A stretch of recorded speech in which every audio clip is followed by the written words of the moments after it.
Bismillah ar-Rahman ar-Rahim. Bismillah ar-Rahman ar-Rahim. The first presentations by Professor Peter Pohanek. Professor Peter Pohanek is the chairman of the Pediatric Pulmonology departments in Charles University Hospital in Czech Republic. He's also the head of the Asthma Society in Czech Republic, and he has many activities in the ERS. This is not the first time to come to Egypt, and I think that this is the fifth time to participate in the ESSB conferences since 2004, and they have many activities through workshops and many presentations, and I hope he will present the topic flexible bronchoscopy in foreign body aspiration in children. Thank you, Mr. Peter. Thank you very much. I would like first to thank the Society and especially Professor Adel Khattab for inviting me and for supporting the possibility to join you again. And I'm really very happy to be back here, and I hope that we will continue keeping all these excellent relationships and communications. I was asked to cover some of the controversial topics, and I really decided to go for the flexible bronchoscopy in the management of the pediatric foreign body. I think it's still not very established technique, and I think that we still have some debates about it. So I decided just to review with you the current evidence and some experience and actually some thoughts about the possibility how to use the flexible bronchoscopy for extracting foreign body in children. We know that it is a very frequent situation, and that's one of the very important emergencies in pediatric pulmonary medicine. And it's, we see that there are like 25 per 100,000 children suspected foreign bodies, verified 9, which is, just makes it quite significant number of really verified in suspicion. And still there is quite a lot of accidental deaths caused by foreign body. We see that this is mainly the problem of very young children, mainly between at the age of about 2 to 3 years. So we have to really concentrate on this possibility, and the diagnosis at this age group, is not very easy, because these children actually are sometimes very difficult to handle regarding history and regarding the appreciation of the whole situation. You know that in contrary to some traditions, there is no real predominance of the laterality. So we used to say that the foreign body usually goes to the right. That's not entirely true. So we have to suspect foreign body on both sides. And we have to understand that the delayed management can lead to some very severe sequelae, to some scarring, to development of bronchiectasis, and even to some very severe sequelae like death caused by some acute situations. So I think what we know is that there are so many things that children can aspirate, and certainly the type of the foreign body and the structure of the foreign body is very important for how we will be able to take it out and what instruments we can use. We have quite a significant proportion of toys or parts of the toys, but you know, at least from Europe, but also from my geographic region, that mainly the parts of some foods are very important. That's usually nuts, peanuts, pieces of vegetables, plants, sometimes seeds. In your region, seeds are quite famous. And especially in this region, you have a very significant experience with pins, and we have seen some very nice publications from this area, or actually from Islamic countries, showing that mainly adolescent women and even young adult women aspirate pins while preparing their scarves or so. So this is one of the very significant issues that actually then again is very significantly related to what technique, what instruments we can use for extracting these foreign bodies. In the aspiration of pediatric foreign body, we have some difficulties. It's not always properly diagnosable by X-ray. We know that the location of the foreign body is dependent on size, where it actually gets wedged, how much it deteriorates the ventilation, and it's not always located in the axis. So the problem is that if we speak about the instrument that we want to use for extraction of foreign body, We usually speak about the rigid bronchoscope as the gold standard, but foreign bodies don't actually behave according to the textbooks. So we know that foreign body can go sideways, can go to upper lobes, can go anywhere. So rigid bronchoscope can have its limitations in using it in outside the direct axis of the instrument. And we must be always aware of the possibility of the foreign body getting fragmented, especially in the pieces of food. There was a very significant paper that has been published some years ago by the group of Udaya Prakash in the States, and they showed that there was quite a significant distribution of the localization of foreign bodies, and they actually showed that there was a mild predominance of the right side, but definitely it was not a dominance, so we should expect foreign body on both sides, and there is definitely no rule that the foreign body would go just to the dependent bronchus, to the right main stem bronchus or the right bronchial tree. So again, even if we find a foreign body in the right side, we should always check both sides properly, because the possibility is that there are multiple foreign bodies. The left side is not protected by the anatomical configuration of the bronchial tree against the aspiration. What is the clinical presentation? It's sometimes very inapparent, and we all know that sometimes foreign body can be found accidentally. In young kids, we might have a history of choking, but it's very rare actually. Coughing, wheezing, decreased breath sounds is quite significant. The foreign body, that mainly those that originate from the food, are seldom radio-opaque. It may be more frequent in the teenagers and adults when they aspirate some solid pieces like, you know, screws or pins or whatever that can be radio-opaque. But again, the history of choking and the history itself is not very reliable.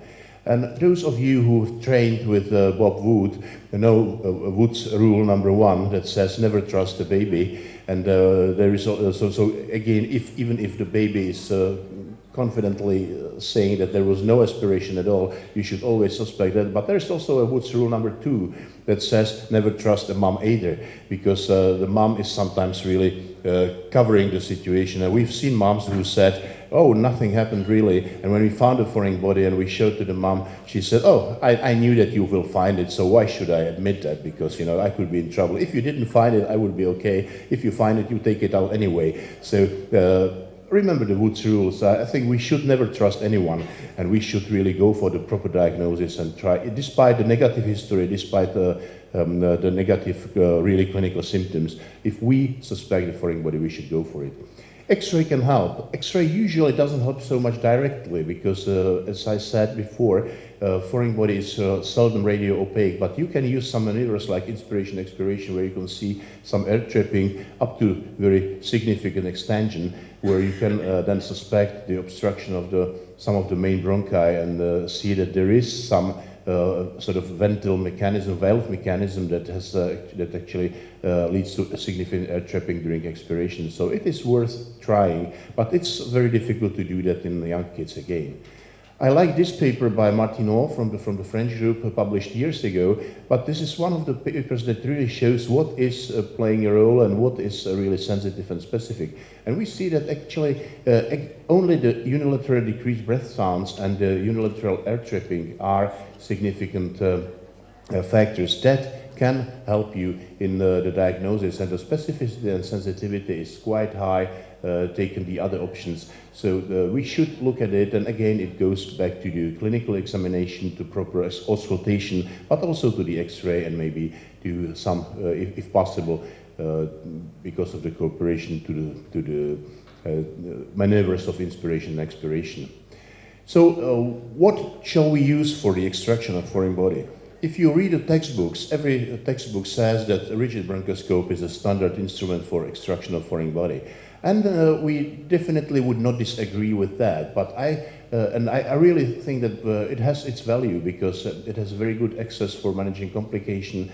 It has a very good access for further interventions. You use the bronchoscope as an intubation tube. You use it for maintaining proper ventilation. It has a very large channel. You can use bigger accessories like larger forceps, optical forceps or so.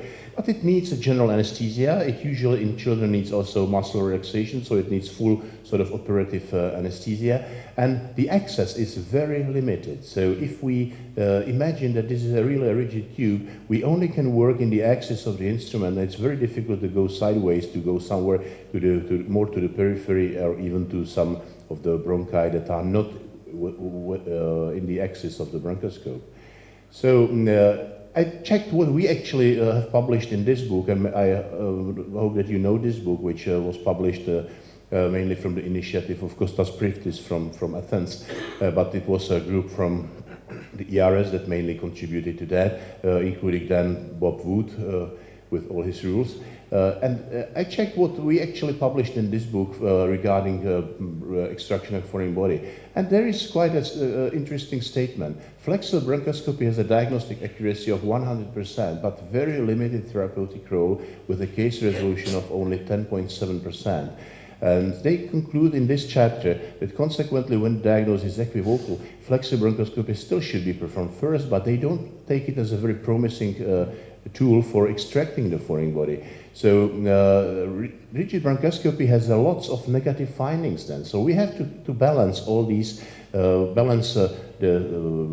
burden of rigid bronchoscopy against the possibility of really finding something and extracting the foreign body. And I was quite surprised about this low number, because even from this paper that I quoted already before by Swanson and Uday Prakash, they actually advocated using flexible bronchoscopy for extraction of foreign body, because they actually say that it is very safe and that they actually now converted to taking foreign bodies out only by flexible bronchoscope, because it was shown very successful, very safe, and they had a very, very high success rate. And even better, in this large series by these authors, these Chinese authors, who actually showed a series of 1,027 children where they had a success rate of 91.3% using flexible bronchoscope, which is quite impressive. So what is the flexible bronchoscope good for? It has a very excellent access to all the bronchial tree, even outside of the real axis. It can be used in sedation first, and then maybe we can sometimes convert to GA. Of course, it has a little bit less control over the ventilation, or it causes less control over the ventilation, and there is less access to the airways if there is some bleeding, if there is some other complications. So we should be careful about that, and we should really decide when to use a rigid bronchoscope in the first line, and that's actually recommended to be used in all the cases where there is any asphyxia or very significant respiratory compromise, because you need to actively ventilate through the tube. And if you really have a radio-opaque foreign body in a clear location like mainstem bronchi, again, the rigid bronchoscopy probably would be the first choice. But flexible bronchoscopy now becomes more and more advocated as a tool for extracting foreign body, or at least as a tool for starting the whole procedure to find the foreign body, to locate the foreign body, and if possible, then try to take it out, because there is a possibility that you will be successful based on the available data. We have several types of flexible bronchoscope, you all know that, and we know that all of these can be used quite successfully for extracting foreign body, so it's not limited by the age, by the weight of the child, and even with a very small one, the 2.8, you can insert forceps, you can insert the extraction basket, so you can use it quite successfully. What is very important is to say that if you really do extract foreign body, you should secure the airways properly. So we do that through the endotracheal tube, or you can use the laryngeal mask airway because it makes it much safer and much more successful. We have quite a good lot of accessories, and I personally very much like these baskets, which are quite successful. You must only be very careful not to break the foreign body and to judge properly whether you can do that with the basket, because you can cut the nut in pieces in some cases.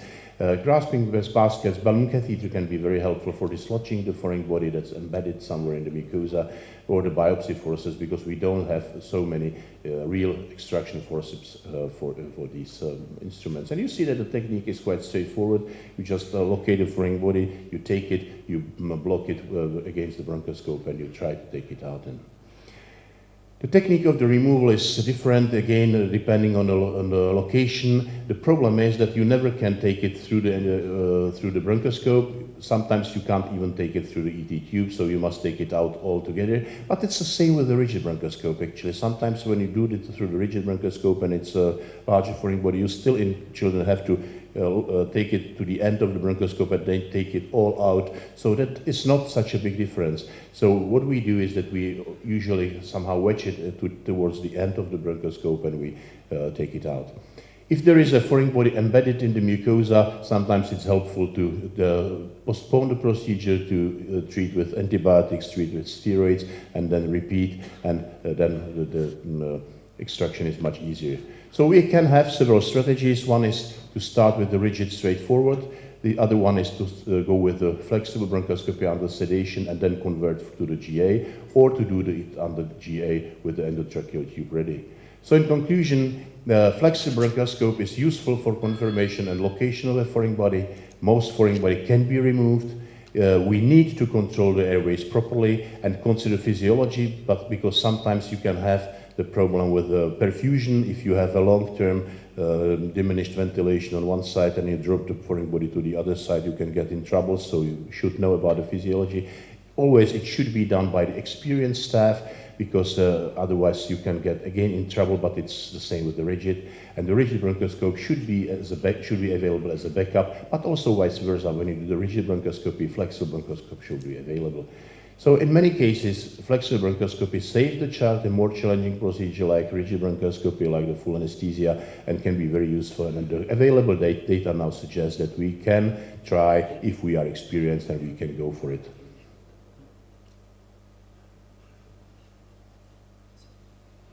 Yeah? So that's it, but there's supposed to be something more.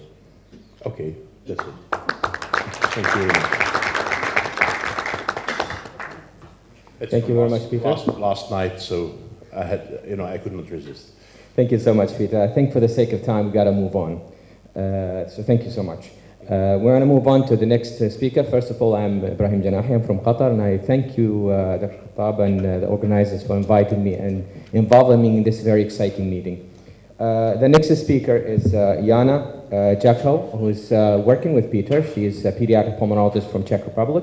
Jana has focused her research and lately her clinical work on primary ciliary dyskinesia. She has really some exciting data to show us today. Jana.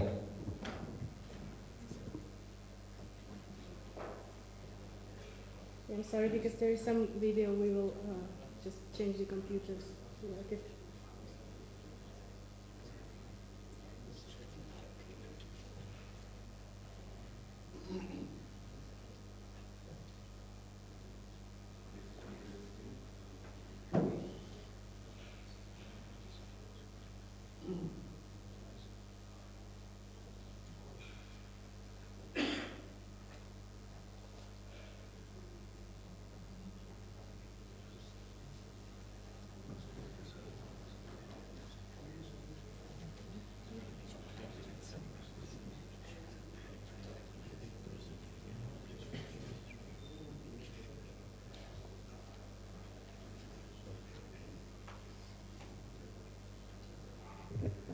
Good morning, ladies and gentlemen.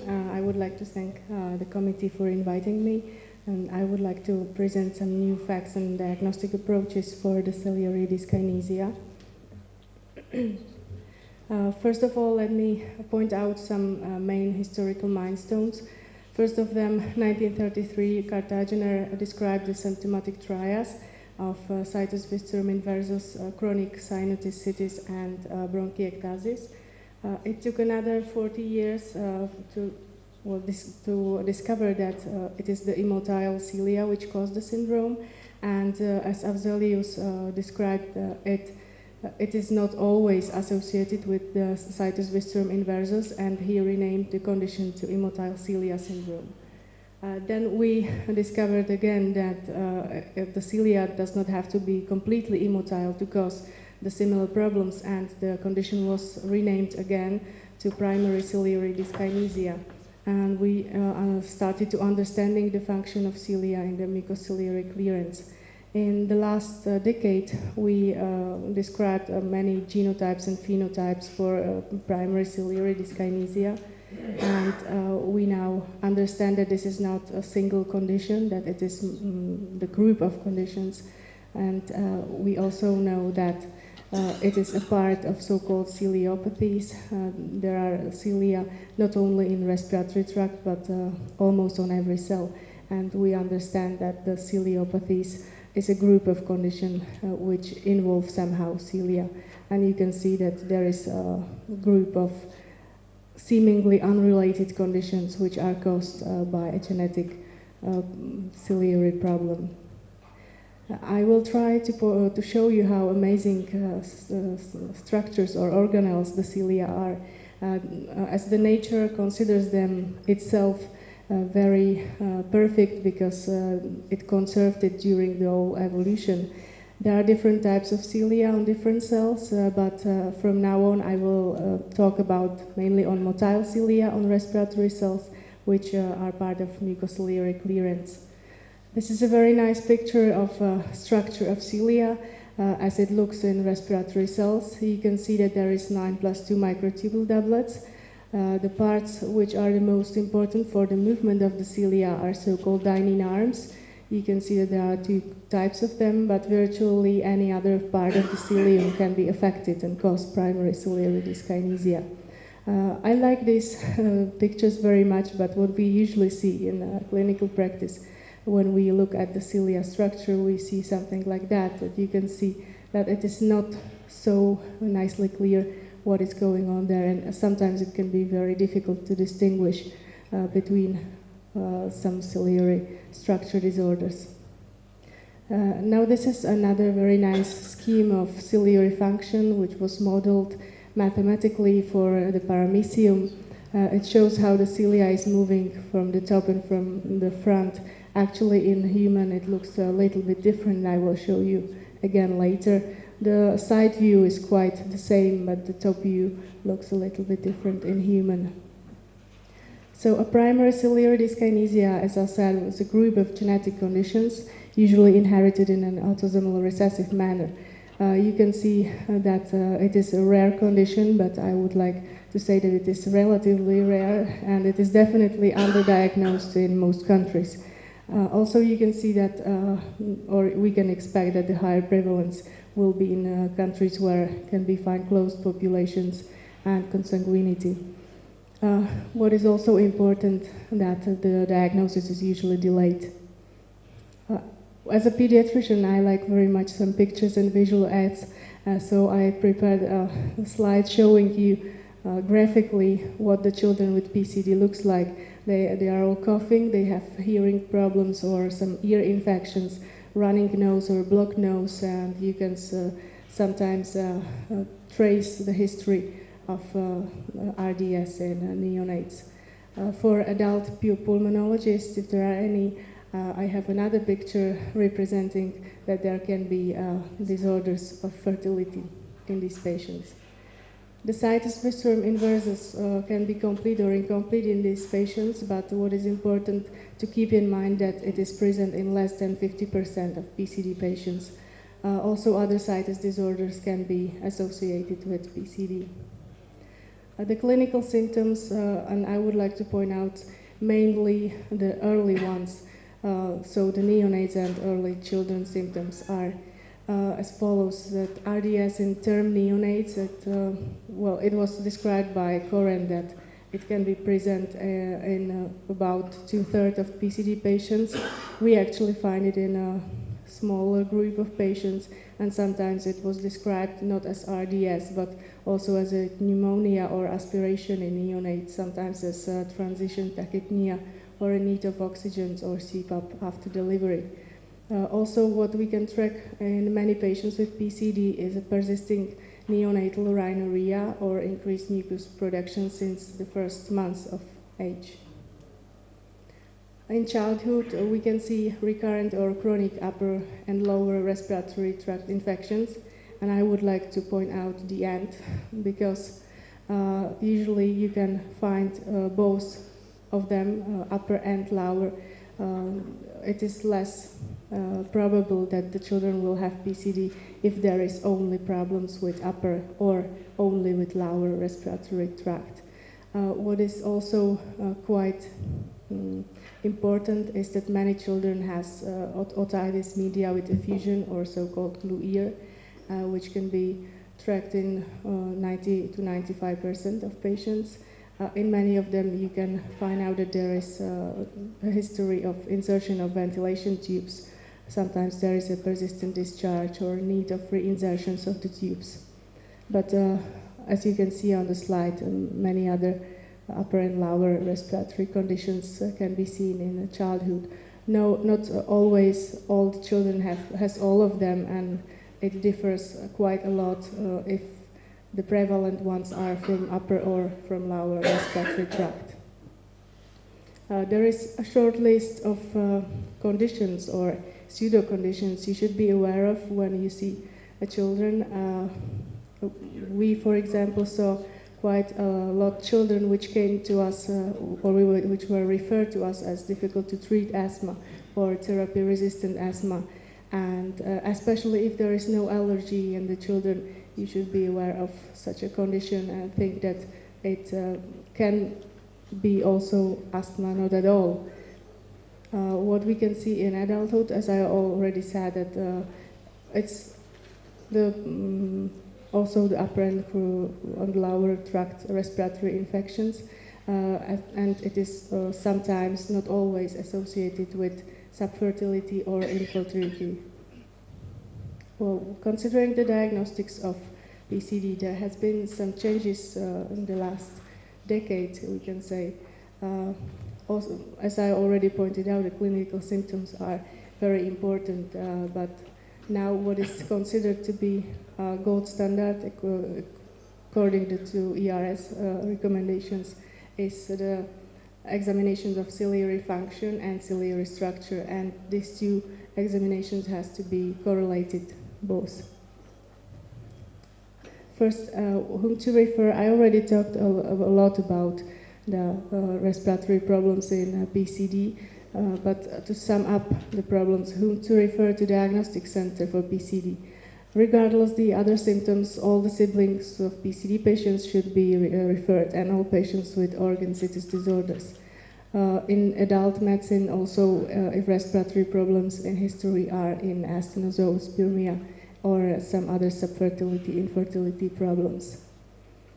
Then the most problematic group, patients with recurrent or chronic upper and lower respiratory infections, which is started after excluding more frequent causes. So what we do, we wanted children to have first examined sweat test, immunological status, adenoids, and probably also the pH probe before he is referred, or he or she is referred to our center. The nasal nitric oxide was used quite a lot in the last decade because very low nasal NO can be found in most PCD patients. It was also considered to be quite a good screening tool, but there are some buts. The diagnosis cannot be confirmed, but nor excluded based on the nasal NO only, because though it is rare, some PCD cases with normal nasal NO levels exist. There is some ciliary function tests, a list of them which were used. They have one thing in common, and it is that they should not be used anymore because most of them is not really cannot diagnose all of the patients. We used microscopy or video microscopy, and we now know that if we use it without high-speed video camera, we will miss at least 15% of the PCD cases. So the gold standard for the examination of ciliary function these days is so-called high-speed video microscopy. The sampling is done using a nasal brushing technique. It is very quick, easy to perform. You can do it in all children, and there is no need of sedation or analgesia. Samples are disposed in a special solution, and we watch it then under microscope. This is how the procedure of nasal brushing is done. You can see that it is very simple. we use bronchoscopic brushes for this examination. Then we watch the ciliary function under high microscope with a phase contrast, and we record the movement of the cilia with high-speed camera attached to the microscope. Then at slow speed we watch the ciliary frequency and ciliary moving patterns, including the top view of the cilia. We also want to know how the cells or the cilia are working intercellularly. So this is how the equipment looks like. You can see that the microscope is attached to a special computer, and this is the high-speed video. This is the most expensive part of all of it. There you can see a ciliary edge in a healthy young person. This was the original speed, and now you can see it in a slow motion. You can see that this is how it should look like. The cilia are moving in a wave pattern, which is normal. And it is also well coordinated across the tissue. This is another view of patients with ciliary dyskinesia, and there is an edge of cilia. I'm sorry, do you have a pointer here somewhere?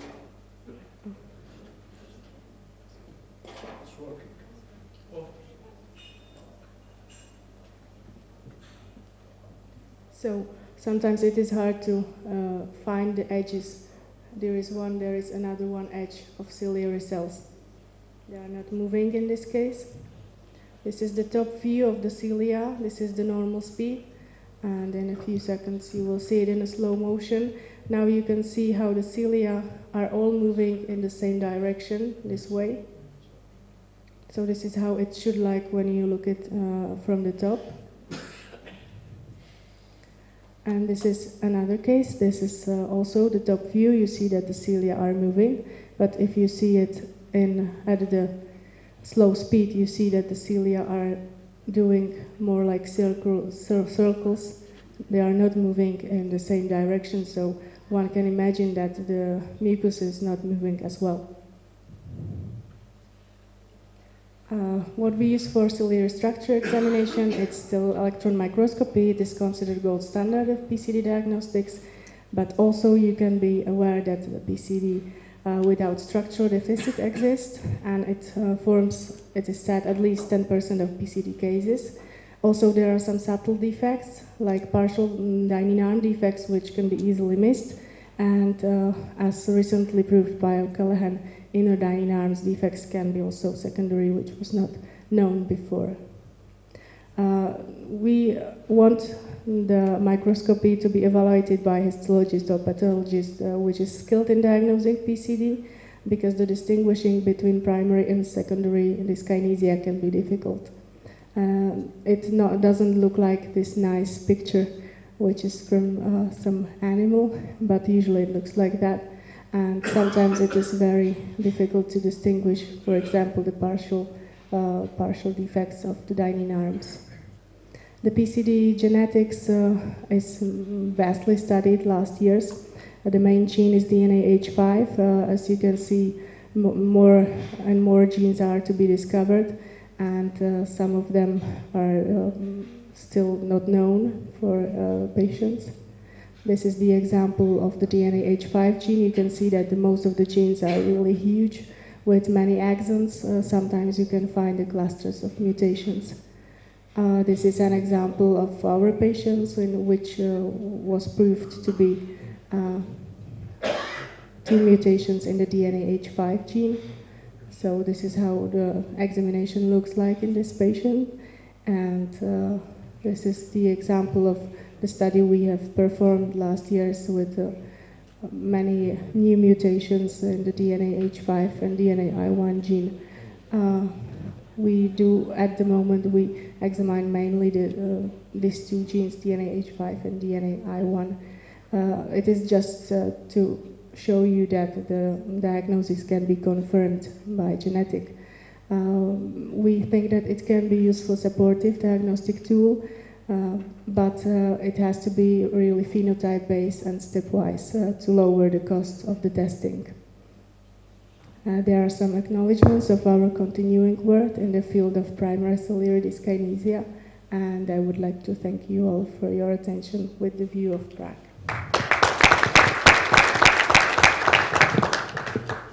Thank you, Dr. Jana, for your nice talk about this rare but important disease. Now the next speaker, Professor Dr. Samia Nasser. Her talk will be about cystic fibrosis research update. Professor Dr. Samia is a professor and head of pediatric pulmonary medicine, Department of Pediatrics, and the director of Cystic Fibrosis Center, University of Michigan Medical School, Michigan, USA.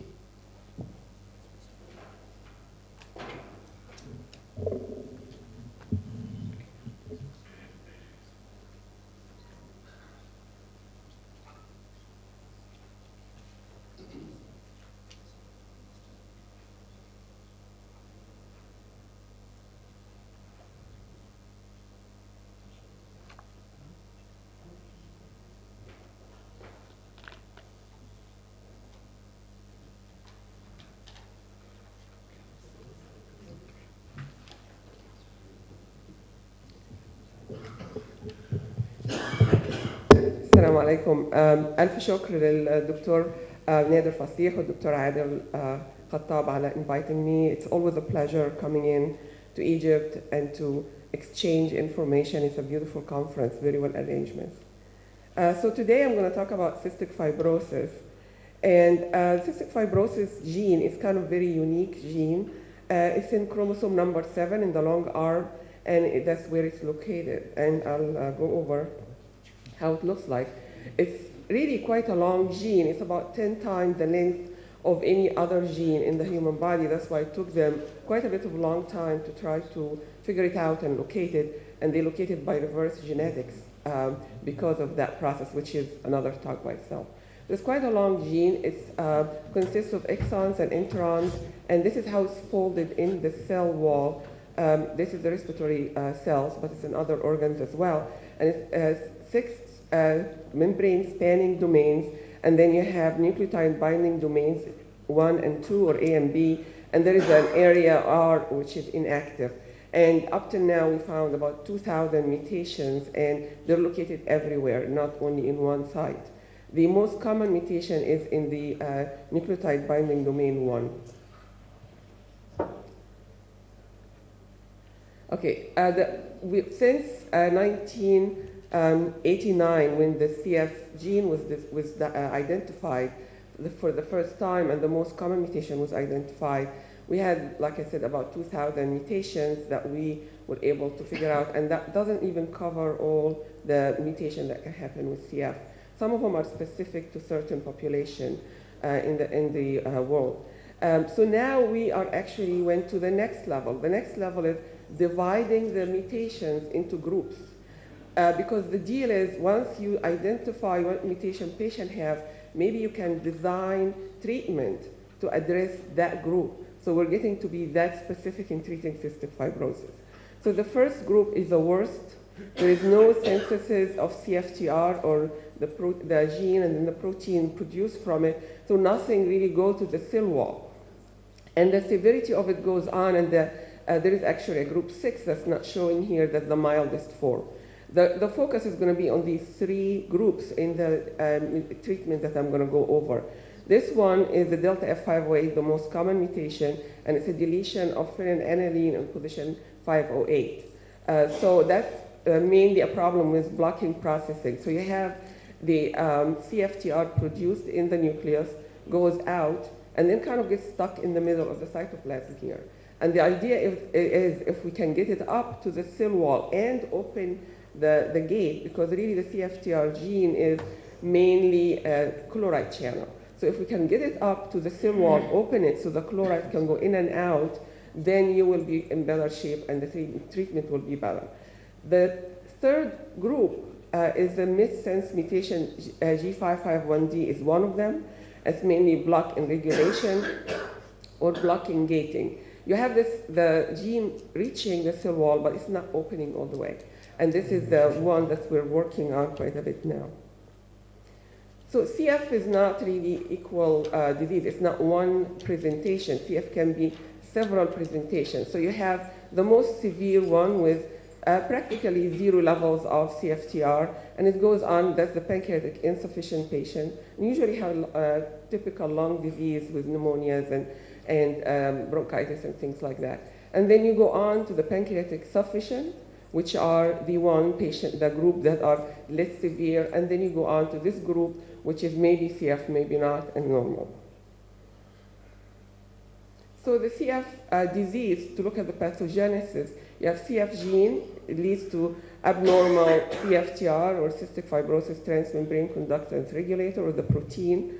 Then you have the symptoms, and then you have the complications. This is a pipeline of what we're doing with CF, and this is from the CF Foundation, and they kind of get it out there once every year, once every other year, depending on the medication that we're working on. And it goes from preclinical trial to phase 1, phase 2, phase 3. And if they are successful at phase 3, then you go to the FDA to try to get approval, depending on the results. So there is quite a bit of medications in the pipeline, and very few that made it outside of the pipeline and got approved by the FDA. And for the interest of time, I'm not going to go over that. So to think about CF, you always find any CF talk, you always have to find something similar to that. And what we usually do is there is a CF gene defect, there is defect in ion channel, airway surface liquid, defective mucociliary clearance, mucus obstruction, infection, inflammation, and you get into the vicious cycle. So looking at that to understand how to treat CF is usually we look at this and remember which stage are we treating. Most of the approved medications are going from here down. So this area is covered, but we're working on the upper part. So there is a lot of talk of how much correction of the defective CF gene you need to have a milder disease. And the theory is probably 5% would be resulting in some effect. This is just to lead to the gene therapy. This is again the gene. And it's quite long. It's exons and introns. The introns is the inactive part that is transcribed and spliced into the mRNA, which is the protein part. Then you get the translation, glycosylation, and then you try to get that gene into the cell, the respiratory cells mainly. So for gene therapy, really, talking about gene therapy for CF is a very short talk, if you will. If I'm going to talk only about CF gene, I'm not a geneticist, and I'm not working in the lab with gene therapy, so that's why it's very short. So you have the CF protein here, and then you have to carry it into the cells to be able to integrate it into the cells to correct for the gene. You can carry it through either fat particles or liposomes, or you can carry it through viral vectors. And the viral vector that most labs are using worldwide actually is adenovirus and varieties of it or versions of it. The problem with the liposomes is fat particles in a disease that you have problem absorbing fat. So you're dumping a lot of fat into the respiratory system, and what problem that will cause, we are not sure yet. It's non-toxic, but it's very low efficiency, so we have to do it repeatedly. And some of the studies we're talking about repeatedly every few days, and you're practically doing bronchoscopy and inserting it there. The viral vector, which was very promising, is high efficiency, but it's causing immunogenicity. So you're doing it even though the adenovirus, they take away the part that can cause the infections, but still you have a problem with the inflammation and looking at CT scans and symptoms. So putting the gene therapy aside, what else are we working on? And what we're working on is the corrector of the defect. So you have the 5 classes. The first one, the nonsense mutation, there is something called PTC 124 that I'll go over. It's a suppressor that suppresses the stop codons to try to get the gene to be working better or enlarging. This is for the delta F508. You might need 2 drugs, not 1, to help. And then the third group is the Vertex 770. So the idea with the second group is that you have corrector that can correct the CF gene, help it move from the nucleus into the cell wall, but it's closed. It's not really opening well to allow the chloride in and out. Then you add the potentiator, which will help open it up. So this is the theory that we're thinking of for the delta F508, which is really the most common one. So just a few words about the PTC 124. This is how it should work. You have a stop codon here, which makes the CF gene very short. It stops it. It depends where your stop codon is. If it is early on, if it is in the first nucleotide binding domain, or if it's in the first membrane spanning domain, then you're going to have very, very short CFTR. So this one allows it to expand. So that's very unique theory. It's been studied. It's most common in Ashkenazi Jews, so it is studied in Israel and in the United States. The problem with it is that you're having very good results from the Israeli population, but really not that significant improvement in the US. So there's a lot of research going on now and a lot of discussion of what's the difference between CF patients in Israel and in the US in genetics part. So that drug is still in the second phase. Now, this is the most promising one, the Vertex 770. We're all very excited about it. It's actually now with the FDA already for discussion, and we're hoping it will be approved soon. What it does is that it helps open up the channel. So the third group is the block in regulation or gating defect. So it goes till here, but then it's not opening very well. So what you're doing is that you're helping it open it up. And they tested it looking at the sweat chloride levels, which is a very unique idea. It's like, is there anything that can reduce the sweat chloride level in these patients? And by decreasing the sweat chloride level, say from 90 milliequivalent to 60 milliequivalent, would that decrease the severity of the disease? And the answer is yes. There is also, they found normalization of nasal potential difference, which is another way to test for CF. And there was significant improvement in FEV1. So this drug is going to be looked at in the FDA under the Orphan Drug Act, which is for an orphan disease, is the first group in this category. So when we have the TOBI and the pulmozyme medication for CF that were looked at under the Orphan Disease Act, which meaning you're going to fast track it. You're going to have approval very quickly, more than other drugs. So we did several studies, and this is the thing. You have the preclinical, then you have phase 1, you have phase 2. Phase 3, we've done 2 of them. One of them for patients that are 12 and above, and even the younger one. And I tell you, once it's approved, I'm going to use it in babies because I don't want to wait for them to get sick to use it. This is the improvement in the FEV1, significant improvement of about 12%. This is like really unheard of in other medication we're using now. This is in the sweat chloride, and the change was about close to 50 milliequivalent. Again, unheard of in the CF field, never seen that before. And then also, as a bonus, we had weight gain. So at the end, it's really very positive study. I don't think the FDA will have a problem approving that, so we're very excited about it.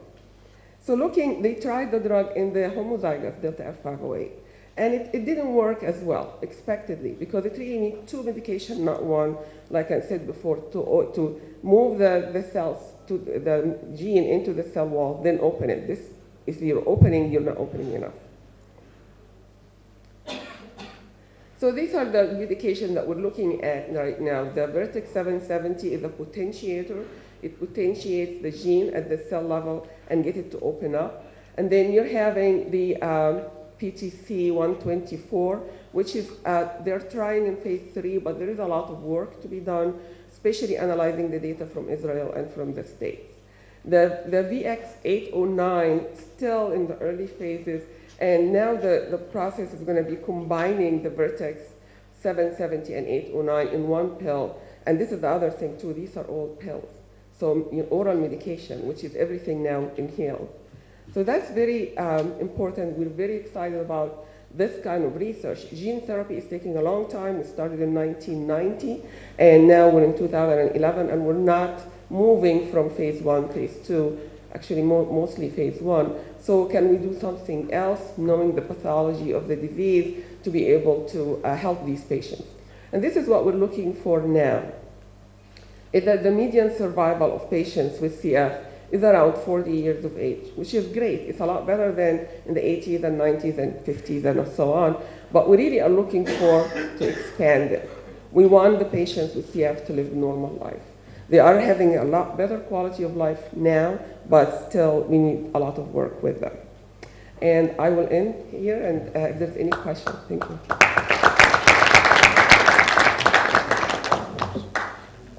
We thank you so much, Dr. Samia, for such an interesting presentation. I know there's a lot of talk about the gene therapy now for cystic fibrosis, and patients are very excited, although they're not all the patients, but we hope. I would like now to present our next speaker, Professor Dr. Nader Fasih, Professor of Pediatrics from Alexandria University, specialized in pediatric pulmonology with interests in bronchoscopy. Bismillah ar-Rahman ar-Rahim. My chairpersons, I think that we have no time, so we need to go faster for the presentations. Definitely, congenital cystic lung lesions encounters a wide spectrum of rare lung malformations, which includes congenital pulmonary airway malformations, bronchogenic cyst, bronchopulmonary sequestrations, either interlobar or extralobar, and the congenital lobar emphysema. However, these rare malformations may get either or both pulmonary or systemic arterial supply and drain to either pulmonary or systemic veins. As regard the congenital pulmonary airway malformations, definitely we have no definite known etiology, but there is interest of some genes like fatty acid binder protein 7 in the pathogenesis of these congenital pulmonary airway malformations, and the overlap and the coexistence of some of these congenital cystic lung lesions definitely suggest a possibility of common single pathologic mechanism for all of these.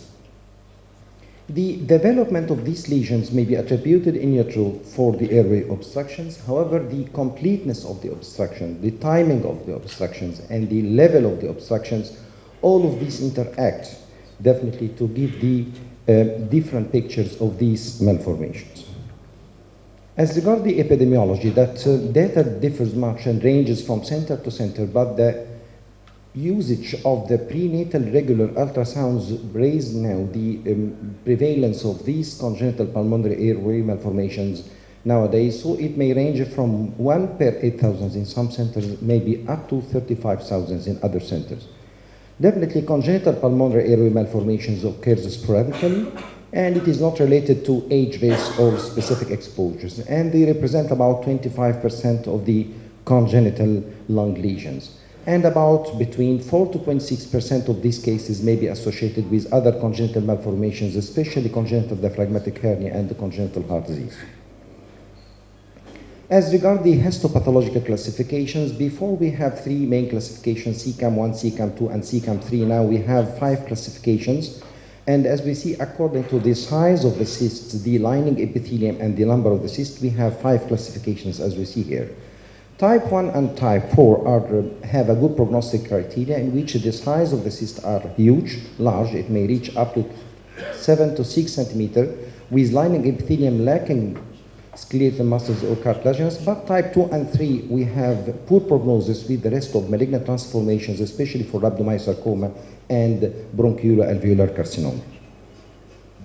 As regards the clinical presentations of congenital pulmonary airway malformations, we have different presentations according to the age. So in prenatal presentations, where routine prenatal ultrasound, we can get polyhydramnios, which may be used as a bad prognostic criteria for the congenital pulmonary airway malformations, hydrocephalus, or just an ultrasound finding. However, prenatal diagnosis ranging from center to center, from 9 up to 49% of cases or presentations in the prenatal periods. However, the neonatal presentations may be asymptomatic or just respiratory distress, which very much just from tachypnea mild, granting up to minimal requirements of oxygen, maybe up to severe respiratory failure, which requires aggressive ventilations and even extracorporeal membrane oxygenations. Also, hydrops and cyanosis may be also a presentations, and about 70% of cases of congenital pulmonary airway malformations are diagnosed by the age of 1 month. But about 90% of cases of congenital pulmonary airway malformations may be discovered during the first 2 years of life. So we have later on childhood presentations, which just may be an incidental finding during routine X-ray for other things, or may present with respiratory distress. This respiratory distress may be due to pulmonary hypoplasia from the large cyst, or may be due to the mediastinal shift, which causing compromising of the cardiac and pulmonary function, or sometimes may be due to pneumothorax and air trapping within the large cyst, causing further compromisation of the lung functions. However, recurrent pneumonias also may be presentations, may be due to bronchial compression, air trapping, and also may be due to defect in the clearance of secretions within the compressed part. Hemoptysis also may be occasional presentations, pneumothorax, and failure to grow. As regards the prenatal routine use of regular ultrasounds in patients during pregnancy help much for rising the prevalence of congenital pulmonary airway malformations. As I said now, it raises from 9 to 49% of the presentations even in the prenatal period. Sometimes MRI may be helpful for differentiation of some of the congenital pulmonary airway malformations from other cystic lesions in some of the cases. X-ray chest is very important because it gives us an important idea. We can get different findings. We can find just cystic lesions in the lung, or sometimes these cystic lesions have a mass effect with shift of the mediastinum to the other sides, or sometimes may present with tension pneumothorax. And CT is very important because it gives us a good idea about we have a multiloculated large cystic swelling, and these have thin walled with surrounding healthy lung tissues. This is very important, and sometimes we may get secondary bacterial infections or air and fluid levels within the CT chest. Now I'm trying to express some of the cases in my departments, in a series of cases that collected within the last 3 years. It reaches up to more than now 21 cases. I'm trying to express in hurry some of these cases which have different presentations. Now we have a male infants, 8-month-old, presenting with cough, wheeze, and respiratory distress acutely. And this is the X-ray of these patients. And this patient was diagnosed by a general pediatrician as a case of foreign body aspiration, and he went to the ENT departments to do rigid bronchoscopy for removal of this foreign body, but the ENT departments found after bronchoscopy that there is no foreign body, and then referred to our departments.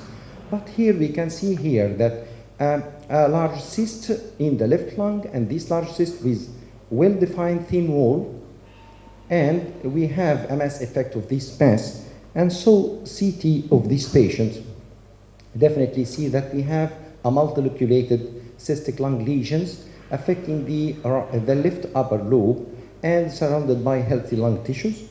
And this is the patients after doing left upper lobectomy, and we can get here that a good inflation of the left upper lobe and replacing the lobectomy part.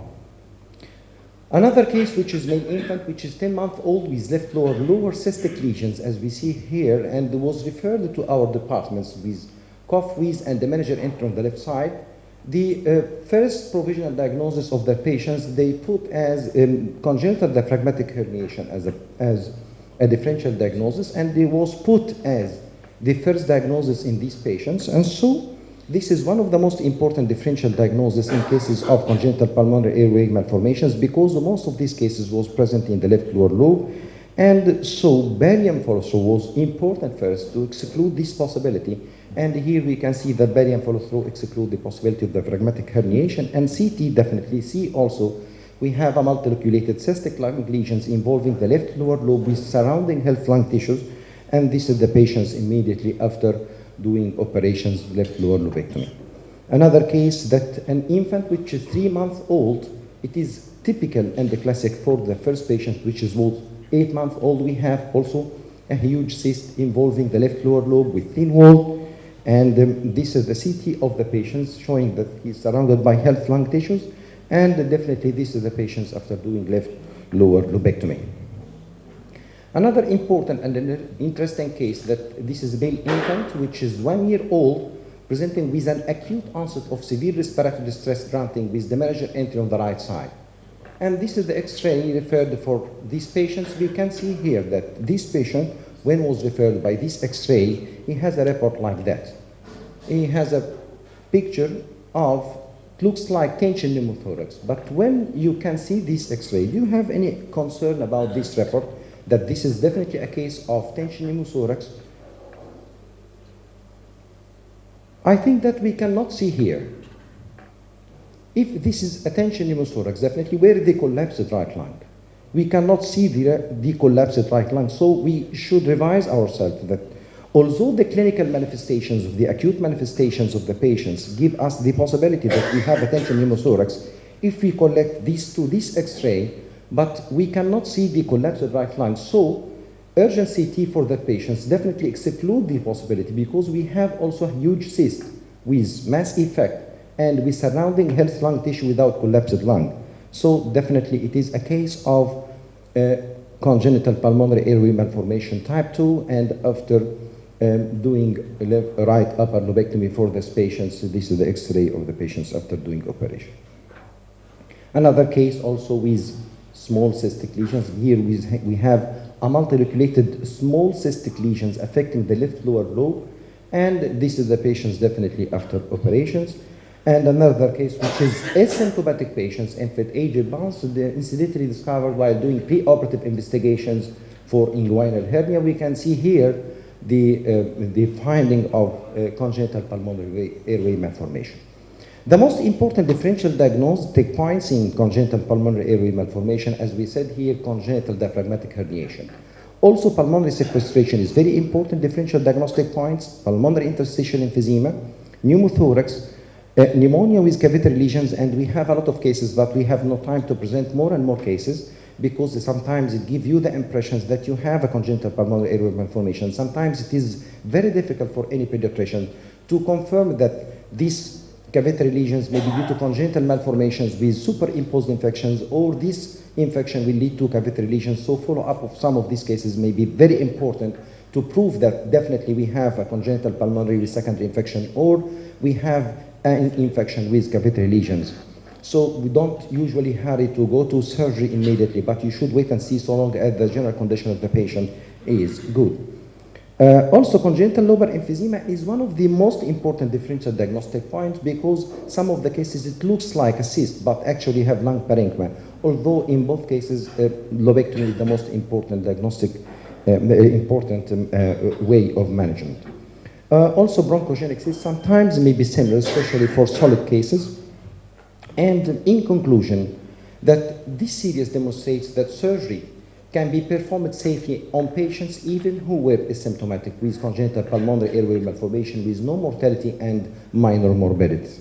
And the frequency of this parapathological diagnosis and the potential for the development of malignancies and other complications like lung abscess, secondary infections, or pneumothorax support the arguments for early resection. Again, that early recognition of these relatively rare congenital cystic lesions would lead to the immediate and proper surgical intervention early in life. Also, this approach should salvage almost all the affected infants who would otherwise face rather dismal futures, and infants and children tolerate lobectomy extremely well with compensatory lung growth, so the total lung volume and gas exchange capacity return towards normal during the somatic maturation. And thank you.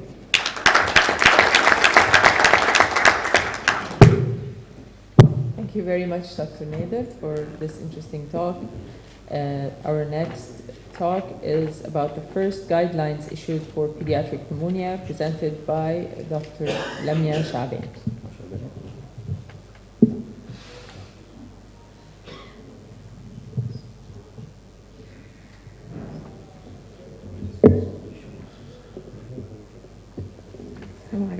Dear Chairman and Professor, I will present the first ever pediatric pneumonia guidelines and overview. We see that every year pneumonia kills more than 2 million children aged 5 years and younger worldwide. In the United States, 525 children 50 years old or younger died from pneumonia and other lower respiratory infection in 2006, according to the CDC. While pneumonia can be caused by different types of microorganisms in infant and preschool children, it is usually caused by viruses, which doesn't need to be treated with antibiotics. However, antibiotics are needed for bacterial pneumonia, which is the most serious type. Currently, guidelines exist for the diagnosis and treatment of pneumonia in adults, but in the pediatric setting, bacterial pneumonia often takes a different course, even when caused by the same pathogen. Consequently, there is widespread variability in the treatment of CAB among children. Diagnostic methods and treatment that work well in adults may be too risky and not have the desired result in children. And the goal of these guidelines is to decrease morbidity and mortality rates for CAB in children by recommendation for clinical management that can be applied in individual cases if deemed appropriately by the treating clinician. From this point of view, the Pediatric Infectious Disease Society, PIDS, and the Infectious Diseases Society of America, ESSB, recently published first ever clinical practice guidelines for diagnosis, management, and prevention of CAB in otherwise healthy infants and children older than 3 months of age that will most certainly improve the care that children with pneumonia receive. The goal of this ESSB, August 2011, are site of care management decision, diagnostic testing for pediatric CAB, anti-infective treatment strategy, adjunctive surgical and non-anti-infective therapy for pediatric CAB, management of the child not responding to treatment, discharge criteria, and prevention. About the site of care management session, we know in elderly or in adults CAB, the main score used is a PSI according to ESSB or CARB according to British. But this two scores is not used in the children. They have the specific decision for hospitalization. First, children and infants who have moderate to severe CAB are defined by several factors, including the respiratory distress and hypoxemia, should be hospitalized. And this table adapted from WHO criteria of respiratory distress in children, including tachypnea according to the age, dyspnea, suprasternal intercostal and subcostal retraction, grunting, nasal flaring, pulse oximetry less than 19% on the room air, altered mental states, and apnea. Second option is the infant less than 3 months of age must be hospitalized for the benefit care from hospital. And also children and infants with suspected or documented CAB with a highly virulent organism, especially MRSA, should be hospitalized. And the fourth one is the children and infants for whom there is concern about careful observation at home or who are unable to comply with the therapy or unable to be followed up should be hospitalized. With regard to the ICU and that unit for continuous respiratory monitoring, this table from ESSB showing the major criteria and the minor criteria, and major is invasive mechanical ventilation, fluid refractory shock, acute need for non-invasive ventilation, hypoxemia requiring high level of oxygen, and the minor criteria including respiratory rate higher by WHO classification, increased work of breathing, الBO2 FiO2 اللي من 250, multi-lobar infiltration, pediatric early warning score, sign score أكتر من 6, altered mental status, hypotension, presence of effusion, comorbid condition, unexplained metabolic acidosis. ESSB said that more than one or equal one major criteria or more than or equal two minor criteria must be admitted to the ICU, or the patient or this infant must be in the continuous unit with continuous cardiorespiratory monitoring. However, severity of illness score should not be used as the sole criteria for ICU admission in infant and must be put in mind clinical, laboratory, and radiological findings. So the clinical sense is very important in this situation. Diagnostic tests for pediatric CAB, we see that in adult sputum, balance, rush, and so on. However, sputum sample is very difficult in this group. يعني بتبقى موجودة في الأطفال إن هم can produce sputum. Urinary antigen also has many side effects, including the false positive test, so can't depend on if the diagnosis of pneumococcal pneumonia. So the standard for that is the blood culture. However, it's not be routinely performed in non-toxic, fully immunized children with scab managed in outpatient setting. But in this situation, outpatient setting, if there is failure to demonstrate clinical improvement, progressive symptom of clinical deterioration, I must do blood culture. Blood culture should be obtained in children requiring hospitalization for presumed bacterial CAB, which is serious in this situation. In improving patient who otherwise meet criteria for discharge, positive blood culture with identification or susceptibility results should not routinely preclude discharge of that patient لو أنا اطمنت إن أنا هعمل good follow up of these children. However, blood culture follow up should be done in patients with staph aureus as regardless of these clinical states, but not necessary to do documented resolution of pneumococcal bacteremia. The first important issue in this guideline is the testing for viral pathogen. As we said that most common microorganism causing CAB for infant and preschool children is a virus.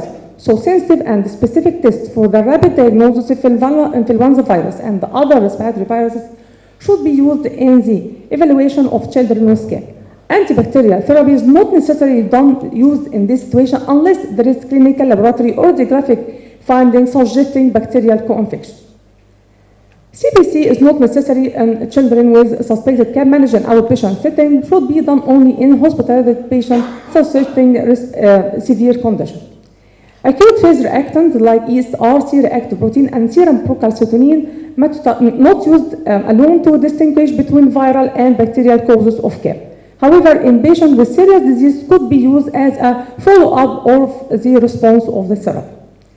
Chest radiograph is not necessary for the confirmation of suspected CAB in infant if this is managed in outpatient setting. However, obtained in suspected or documented hypoxemia or significant respiratory distress, those with failed initial antibiotic therapy to verify the presence or absence of complication of pneumonia. However, it must be done in the hospitalized patient to detect size, character, and of parenchymal infiltration, identify complication of pneumonia. Follow-up chest radiograph not routinely required in children who recover eventually from an episode of CAB and should be obtained in patients with complicated pneumonia, worsening respiratory distress, and those with persistent fever that does not respond to therapy over 48 to 72 hours. امتى بعيد الشيست اكس راي في الاطفال بعد 4-6 weeks؟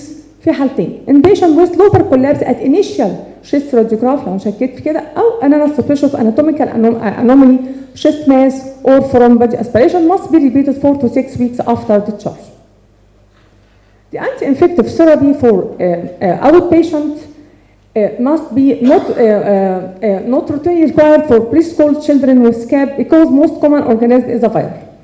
However, amoxicillin should be used as the first line therapy for mild to moderate CAB suspected to be of bacterial origin في appropriately immunized infant, preschool children, appropriately immunized and preschool and adolescent.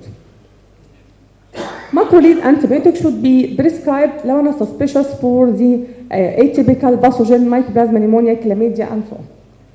Influenza antiviral therapy should be administered as soon as possible in children with moderate to severe CAB consistent with influenza virus infection during widespread local circulation of influenza virus bacteria for those with clinically worsening disease documented at the time of an outpatient visit. As regards inpatients, ampicillin or penicillin G should be administered to the fully immunized infant or school-aged child admitted to a hospital. Empiric therapy with third generation should be used when there is a high virulent organism or infant and children with life-threatening infection, including those with empyema. Empiric combination with oral or parenteral macrolide should be used as can be suspicious of mycoplasma pneumoniae or chlamydia pneumoniae as significant concentration. Vancomycin or clindamycin should be provided in addition to beta-lactam therapy if clinical laboratory or imaging characteristic for staph aureus. Children on adequate therapy should be demonstrate clinical and laboratory signs of improvement within 48 to 72 hours. لو أنا ما عنديش response, further investigation should be performed. The duration is 10 days have been to be studied, although shorter courses may be just as effective, particularly for more mild disease managed on outpatient basis. Infection caused by certain pathogen زي MRSA أو highly infectious virulent organism should be have a longer course of management. لو أنا عندي child not responding to treatment, the following should be done: clinical and laboratory assessment of the current severity of illness, imaging evaluation to assess the presence of other paraneumonic process. Bowel specimen should be obtained for gram stain and culture of mechanically ventilated children. Percutaneous lung aspirate should be also obtained in mechanically ventilated children. امتى الطفل يبقى eligible for discharge؟ And they have documented overall clinical improvement, including level of activity, appetite, and decreased fever for at least 12 to 24 hours. They demonstrate stable and or baseline mental status, and they demonstrate consistent pulse oximetry measurement more than 90% in room air for at least 12 to 24 hours. The prevention of CAB should be done for these children. Children should be immunized with vaccine for bacterial pathogens such as Streptococcus pneumoniae, Haemophilus influenza type B, and pertussis to prevent CAB. And all infants more than or equal 6 months of age and all children and adolescents should be immunized annually with the vaccine for influenza virus to prevent CAB. Conclusion of that: although there is guidelines for diagnosing and treating pneumonia in adults, the course of bacterial pneumonia tend to be different for children. Because of this practice variety from hospital to hospital and doctor to doctor, the guidelines from BIDS and ETSA provide all physicians who care for children with a roadmap to the most scientifically valid diagnosis and treatment recommendation. While the guidelines stress the importance of diagnosing pneumonia appropriately, they also warn that overtreatment is a critical concern. For instance, most pneumonia in preschool age children is viral, meaning it will run its course and will not develop into life-threatening bacterial pneumonia. In these cases, there is no need to perform unnecessary medical investigations such as using X-ray or the more prescribing antibiotic. Because of viral infections such as influenza can develop into bacterial pneumonia, it is important that children 6 months and older receive a yearly influenza vaccine according to the guidelines. It is also important that infants and children are up to date on their other scheduled vaccine, several of which prevent bacterial pneumonia. And thank you. شكرا جزيلا. اعتقد البيدياتريشن التزموا بالمواعيد بالظبط. بنشكركم جميعا. الميتنج بعد الصلاه على طول هنتجمع هنا ان شاء الله تاني بعد البريك بتاع الصلاه، واي كويستشنز معلش نظرا لظروف الصلاه هتبقى مع السبيكرز في خلال الفتره بتاعت البريك ان شاء الله. شكرا.